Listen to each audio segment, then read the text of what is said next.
course, we've seen romanticizing of violence and offenses, and I'm sure your criminologist side would be shouting at all these movies. But first, we need to think about why do we need to have such conversations? Because I think the daily cycle of life, we don't stop and think by what we're consuming. So, according to you, why do we even need to have this conversation today? Firstly, like I said, that the intent was this, that cinema and TV, I'll say both, Right. that does set the tone of conversation, or at least initiates a topic of conversation almost every day in almost every household that is there. The second point that I would like to add is cinema is quite our perspective of the world, in the sense that how many of us have ever been to any other country, right? But our perception of that country is based on the movies we have watched, based on the television shows that we have watched. Yes, the global news has some level of influence on our perception, but हमें ये समझने की बहुत ज्यादा जरूरत है कि जहाँ पे कैलकाटा दिल्ली के लोकल न्यूज़पेपर्स नहीं पहुंचते ना, वहाँ पे सिनेमा पहुंच सकते हैं और पहुंचते हैं. For a common civil person, and in our everyday discussions, we may not discuss deporting of illegal immigrants and ethnic clashes in some state, or the repercussions of a terrorist government, or anything of the sort.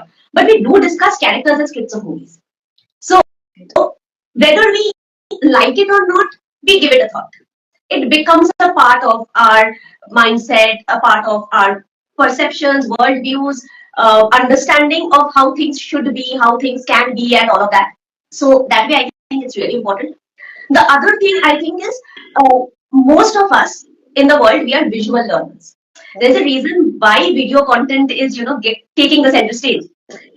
Auditory learners are few, textual learners like readers and writers are even fewer. Yes, we need life experiences, but a lot of us are visual learners. The impact that a visual media has on us is way stronger and way more long.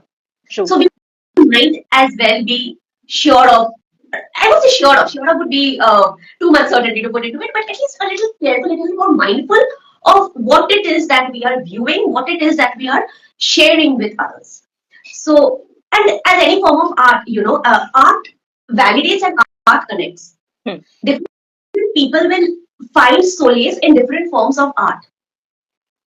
So it's really important to understand that if today violence and over sexualization sells, what does that speak of the society?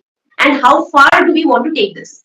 That just because this sells, this is what we amplify on. What are we heading towards?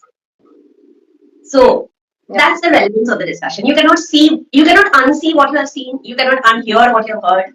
And when the two happens together in moving pictures, there is no undoing that. So So true.